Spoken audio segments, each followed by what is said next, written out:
నాని ఉన్నాడు కదా, హీరో నాని, నవరత్నాలు కలిపి వేసేసుకోండి. ఇది ఎందుకు ఊరికే ఒక్కో రత్నం ఒక్కొక్క ఏదో ప్రయోజనం చెప్తున్నా మొత్తం 9 కలిపి తీసుకుంటే బెటర్ అని వేసుకున్నాడా, లేదంటే అట్లా కూడా వేసుకోమని చెప్తారా? నవరత్నాలు ఒకప్పుడు ఎలా ఉండేవంటే, నవరత్నాలు అంటే అవన్నీ కూడా చాలా చిన్న చిన్న రాళ్ళు ఉంటాయి అవును నవరత్నాలు. వాటి వల్ల ఎక్కువ ప్రయోజనం ఉండదు, అలాగే అనర్థం ఉండదు.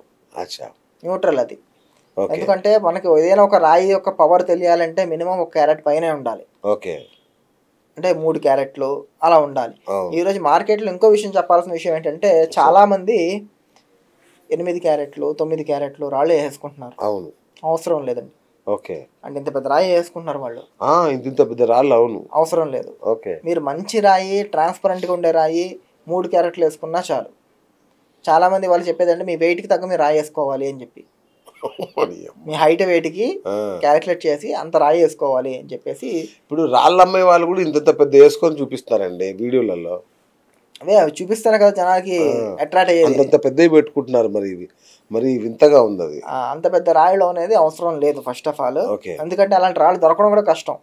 మైన్స్ లో అంత పెద్ద రాయి క్రియేట్ అవ్వడం అంటే చాలా పెద్ద గొప్ప విషయం అది. వాళ్ళ కాస్ట్ కూడా అలాగే 2 కోట్లు 3 కోట్ల రకంగా వెళ్తాయి అంత పెద్ద రాళ్ళు వేసుకుంటే. అంత పెట్టుకునే అది అవసరం లేదు. ఇంకోటి ఏంటంటే రాయి మన మన అంటే మన కెపాసిటీ కన్నా ఎక్కువ ఉన్నా కూడా ఆ సైడ్ ఎఫెక్ట్ అనేది చూపిస్తుంది. అది సర్వత్రా వర్జేయత్. అవునా, అతి సర్వత్రా వర్జేయత్. అతి అనేది అన్ని చోట్ల మనకి అనర్థాన్ని తీసుకొస్తుంది. ఏది అతి అవ్వకూడదు, అలాగని తక్కువ ఉండకూడదు. కరెక్ట్గా వాళ్ళకి ఎంత కావాలో అంత. ఆడవాళ్ళకైతే 2 నుంచి 2.5 క్యారెట్లు, మగవాళ్ళకైతే 3 నుంచి 4 క్యారెట్ల లోపు వేసుకుంటే సరిపోతుంది. అంతకన్నా ఎక్కువ వేసుకుని అంటే ఇప్పుడు ఏంటంటే బాగా లేని రాయి 10 క్యారెట్లు వేసుకున్నా ఒకటే, బాగున్న రాయి 3 క్యారెట్లు వేసుకున్నా ఒకటే. Rate 2 common. ఇది 50,000 అయితే అది 50,000 ఉంటుంది. అర్థమైందా? ఏదైనా అంతే కదా, క్వాలిటీ ముఖ్యం, క్వాంటిటీ కాదు. అంతే కదా.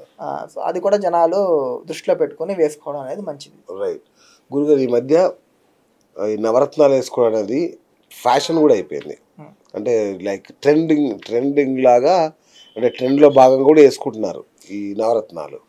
సో ఇట్లా అవసరం లేకుండా వేసుకుంటే ఏమైనా దుష్ప్రభావాలు, పరిణామాలు ఏమైనా? కొన్నిసార్లు మనం వేసుకున్న వెంటనే ప్రభావం చూపిస్తుంది, కొన్నిసార్లు తర్వాత చూపిస్తుంది. నాకు తెలిసిన అతను ఒక ఆయన, వీళ్ళ వజ్రానికి వెళ్తున్నాను, మా వైఫ్ వజ్రం తీసుకోమని చెప్పి ఫోర్స్ చేస్తుంది, నేను తీసుకోనా వద్దా అని చెప్పేసి అడిగారు. నేను వద్దని చెప్పాను. కానీ వాళ్ళ వైఫ్ ఒక ఫోర్స్ చేయడం వల్ల ఆయన వజ్రం తీసుకోవడం జరిగింది. ఆయన తీసుకుని బయటకు వచ్చేసరికి ఆయన కారు లేదు. అంత ఎఫెక్టివ్గా ఉంటుంది. అది డబ్బున్న వాళ్ళని కూడా బెచ్చకాలం చేసేస్తుంది ఒక్కొక్కసారి, వజ్రం ఎస్పెషల్లీ. ఓకేనా? అలాగే బెచ్చకాలం కూడా డబ్బునోని చేస్తుంది. ఆ కెపాసిటీ అనేది వజ్రానికి ఉంది అనమాట. అందువల్ల ప్రతి ఒక్క రాయి కూడా వాటి మంచివి ఉంటాయి, చెడువి ఉంటాయి. అదే చెప్తున్నా, మనకి ఇప్పుడు నిప్పు మనకి మంచిది, చెడుది. మనకి కాలుస్తుంది, మన వంట కూడా ఉపయోగపడుతుంది. అది మనకి ఎలాగ ఉపయోగపడాలని చెప్పేసి దాన్ని కరెక్ట్గా వాడుకునే విధానం తెలిసినప్పుడు అది మనకి మంచిగా ఉపయోగపడుతుంది. దాన్ని వాడుకునే విధానం తెలియకపోతే అది మనకి కాలుస్తుంది. రైట్. ఇప్పుడు మనం అనుకుంటున్నాం ఏంటి, ఫేక్ ఉన్నాయి, లేదంటే కొన్ని పడతాయి, మనకు పడవు, ఇట్లాంటి రకరకాల మీమాంసాలు ఉన్నాయి. అన్నిసార్లు మాకు తంత్రి గారు దొరకరు, వినయ్ గారిని వచ్చి అడగాలంటే దొరకరు, మీరు ఎక్కడో ఉంటారు. సో అలాంటి వాళ్ళు ట్రయల్ పీరియడ్ అని ఏమైనా ఉంటుందా? అంటే ఇన్ని రోజులు వేసుకుని చూస్తే దీని ప్రభావం వాళ్ళకి 45 రోజుల్లో దాని యొక్క ప్రభావం అనేది తెలిసిపోతుంది. వేసుకోవాలా వద్దా, చెడు అవుతుందా అని తెలుస్తుందా? తెలిసిపోతుంది. 45 రోజుల్లో వాళ్ళకి ఈ డిఫరెన్స్ అనేది తెలుస్తుంది. ఆ డిఫరెన్స్ కనిపెట్టి వెంటనే వాళ్ళు దానివల్లే అవుతుందని చెప్పి తెలుసుకుని దాన్ని తీసి పెడితే మంచిది. మొన్న నాకు తెలిసిన ఒక అతను అమెరికాలో ఉంటాడు. అతనికి ఆస్ట్రోటాక్ అనే దీంట్లోనో ఏదో వేసుకున్నాడు అనమాట. చెప్పి రెండు రాళ్ళు, బుద్ధుడు ముత్యం 2 కూడా కలిపి వేసుకున్నాడు అనమాట. అది అప్పటి నుంచి జాబ్ పోయింది. ఆ విషయం తెలియలేదు నాకు. వీడియో కాల్లో నేను మాట్లాడుతున్నప్పుడు ఆయన చూసి, సార్ ఇది మీకు ఇలా 2 ఎవరు వేసుకోమన్నారు, మీకు ఫస్ట్ అయితే తీయండి అని చెప్పేసి ఆయన చేతి తీపిచ్చిన ఒక 2 monthsలో ఆయనకి జాబ్ వచ్చింది మళ్ళీ. అంటే చెప్తున్నా, చాలా చిన్న చిన్న విషయాలు వాళ్ళకి ఎందుకు పోతుందో జాబ్ తెలియదు, ఎందుకు వస్తుందో తెలియదు. కానీ జాతకాలు అన్ని లింక్ ఉంటాయి, ప్రతి ఒక్కటి జాతకానికి లింక్ ఉంటాయి. జాతకం ఒకటే కాదు, ఒక్కొక్కసారి వాళ్ళు గురుదశ మహారదశ నడుస్తుంటుంది వాళ్ళకి. కానీ వాళ్ళు వేసుకున్న రాయి వచ్చేసి శుక్రుడి రాయి వేసుకుని ఉంటారు. ఆ సమయంలో వాళ్ళకి మంచి జరగాలని అవుతున్నా ఈ రాయి అనేది ఆపేస్తూ ఉంటుంది దానికి.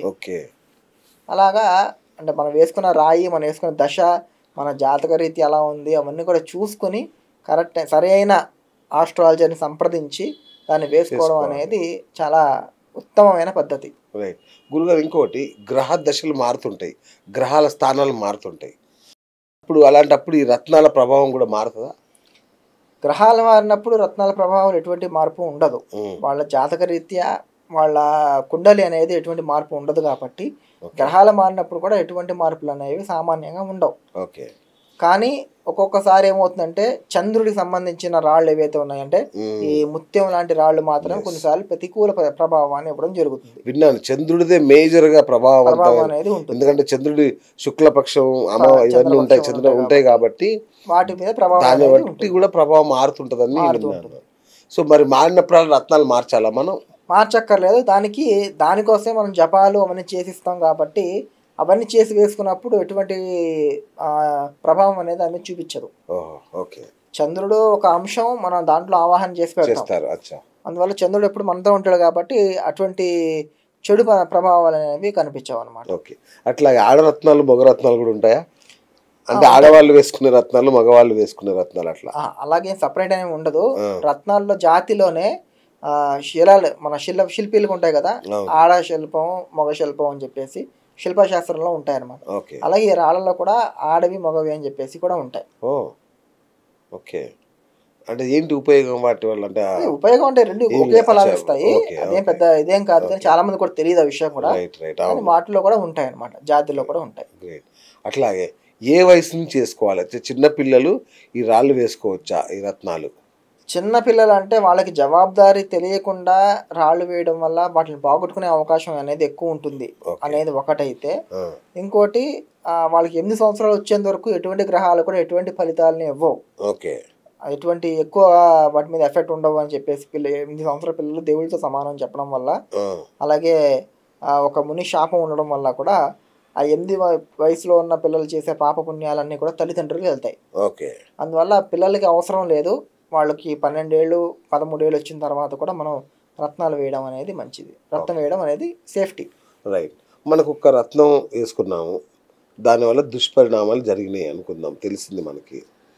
తీసి పాడేయడం కాకుండా ఇంకే దానికి ఉపశమన చర్యలు కానీ అన్న పరిహారాలు కానీ శాంతి పూజలు కానీ అట్లాంటివి ఏమన్నా చేస్తే సెట్ అవుతుందా? తీసేయడమే మార్గమా? శాంతి పూజ కాదు, అది తీయడం అనేదే ఉత్తమం. అలాంటి రత్నాన్ని వేసుకోవడం కన్నా తీసి దాన్ని దేవుడి గది పెట్టడం వల్ల కూడా అది ఇచ్చే ఫలాన్ని అది ఇస్తూ ఉంటుంది దేవుడి దగ్గరికి వెళ్ళినప్పుడల్లా. మనం అందువల్ల దేవుడి దగ్గర పెట్టేసుకుని దేవుడి పూజలో అదొక భాగం కింద దాన్ని చేసేసుకోవడం అనేది ఉత్తమం. అంటే అది ఏ గ్రహమో దానికి సంబంధించిన దేవుడికి అది పెట్టినట్టు పెట్టేసి దానికి అలా పూజ చేసుకోవడం అనేది చాలా ఉత్తమమైన పద్ధతి.